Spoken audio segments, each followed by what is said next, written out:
baby, won't you sail with me out on the rolling sea?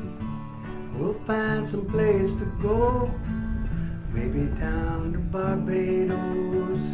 It's an island off somewhere in the middle of nowhere, sailing to freedom, you and me.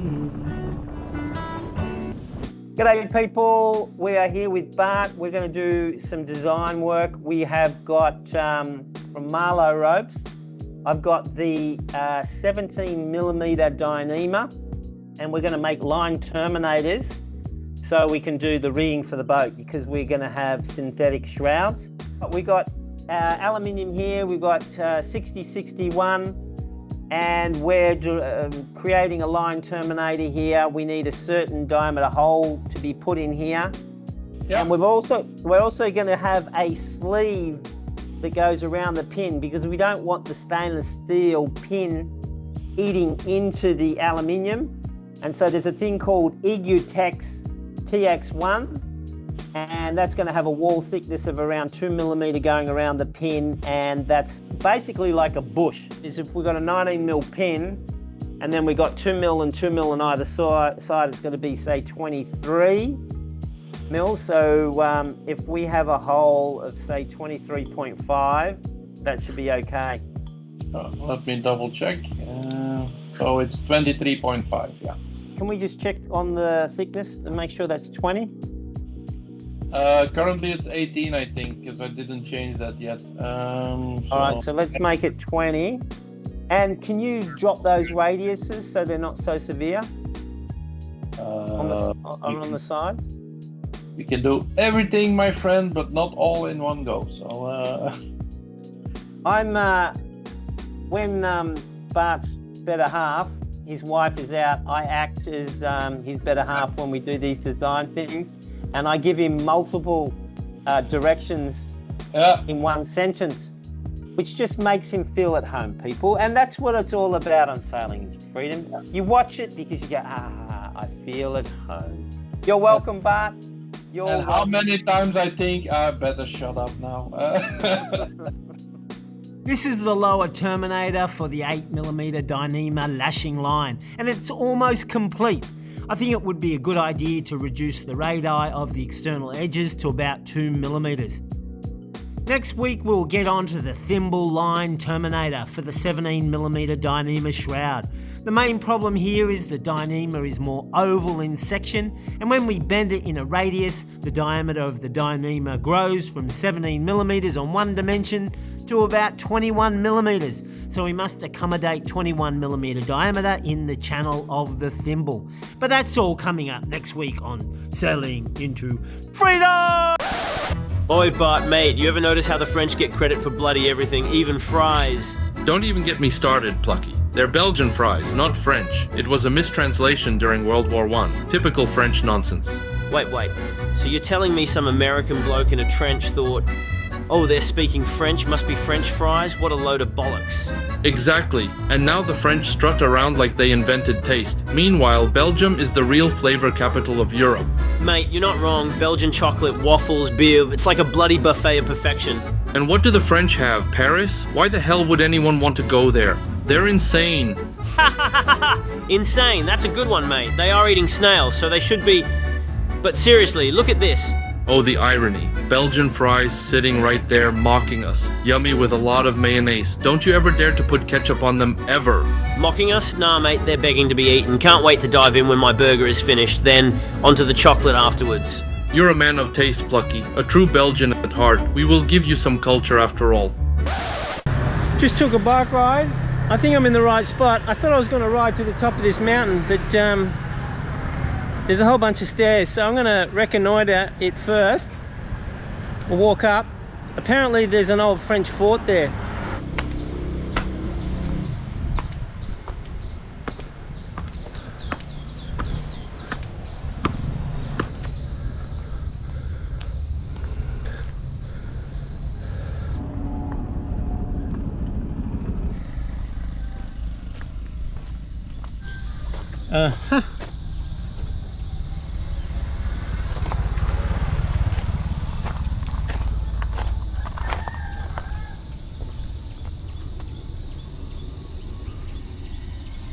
Okay, I think we got something here.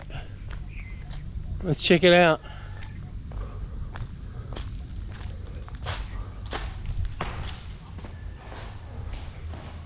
I wonder if this is a gun emplacement, because look where it's facing. So that's the main riverway that gets all the way to Saigon. So it would be handy to have a gun here. Looks like we're onto something here, although I don't like how they make it all, you know, spruce it up with. They should just leave it the way it was, you know, have old tracks and stuff. But anyway, must have cost a fortune to do this stainless steel handrails. But oh baby, I wonder what vintage these are. Oh, there we go.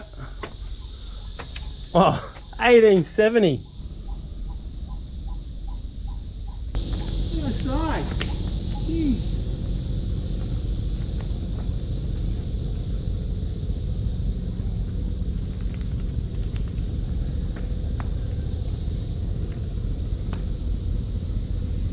Well, there you go, 1870. That's the Franco-Prussian War. It's not even World War I, people. My God. And we got a shitload of them.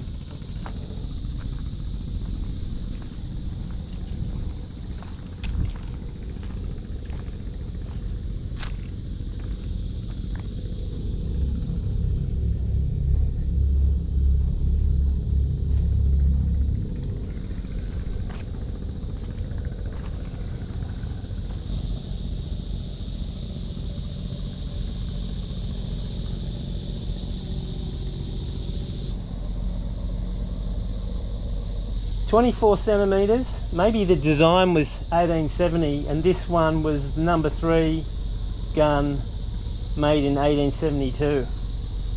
Don't know people, but still it's pre-World War One. Isn't this the time around the Franco-Prussian War? Didn't that end in 71? Maybe they should have kept these guns in France. Just a thought, people. I don't have much respect for the French fighting forces. I'll probably get a lot of hate mail for this, but after I learnt about Meral Kabir in World War II, you should look it up. I'm just going to interject here and give you some information about Meral Kabir, which is a French colonial port in North Africa, and not many people know about it. It's really quite a despicable event, but I'll try and give you a very truncated version. So to give you the context, almost half the French fleet are in Meral Kabir, so French North Africa. And the context is World War II has begun and France has just surrendered to Germany, something that they promised to the British that they wouldn't do just a few months earlier because they were in it to the end, fighting. But you know, they didn't want to follow that agreement, so they sought a separate peace. And meanwhile, Churchill flew over and was going, come on, where's the counterattack? Let's keep fighting. But all the French ministers and Darlan, who was the leader at that time, were crying and either crying or listening to their French mistress, Nazi sympathisers. Let's not go there. But basically, they didn't have a backbone to fight. And so Churchill was thinking, well, if France is not willing to fight for their own country, perhaps the French fleet is going to be vulnerable to the Italians and the Germans, and they might just take over the French fleet at Meral Kabir, and then that will be a large force that could help blockade Britain, which is, you know, not a good thing. And so Churchill went, right, we can't have this. So he sent Admiral Somerville over with a task force to confront the French commander in Meral Kabir, and he gave him options. He said, look, you can come over to Britain, join forces with us, and we'll help liberate your country. You know, let's fight and get your country back. Sensible stuff, I would have thought. Or if you really don't want to fight with us, because the French are pains in the arse and they got these, go back to Trafalgar, they got issues, right? Or the other option was just sail away, get the hell out of this theatre, go to one of your colonies in South Pacific, just get out of here. And the French commander went, no. And of course Darlan wasn't available in communication, and so Somerville kept on delaying. He's saying, well look, it's 5 o'clock. You've got to give me an answer by 5 o'clock, and he changed it. He kept on giving them more and more time. But in the end, the French commander was such a pain in the ass, well, he had to open fire, and 1,300 French sailors were killed, and battleships were blown out of the water and sunk, and God knows what, and damage to the British fleet as well. A really, really stupid thing the French did. Unbelievably stupid. I cannot believe, I mean, they could have used that fleet to help get their country back. And then they said they did the right thing a few months later with their French fleet in Toulon, which is, I think, 5 or 6 months later. I cannot remember.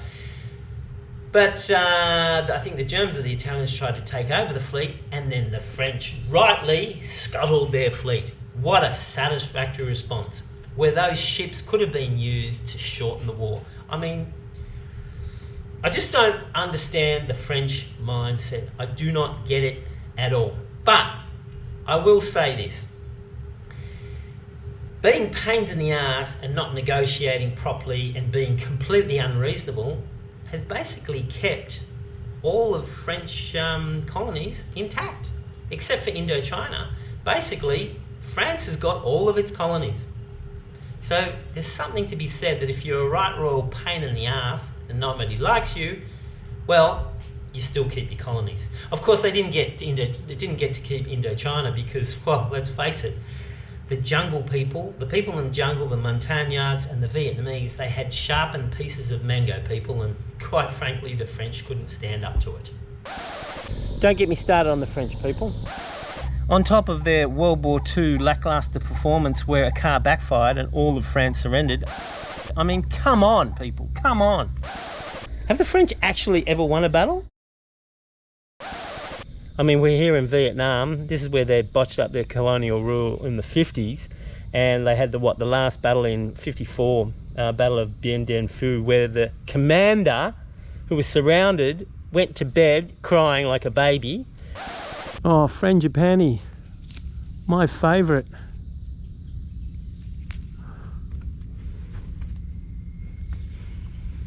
Oh wow, that's really sweet.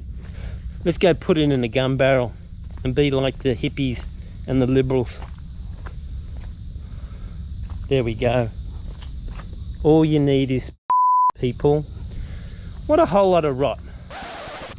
Alright, that's your touristy thing for this week. I hope you enjoyed it. Sorry about the French people, but you know, facts are facts.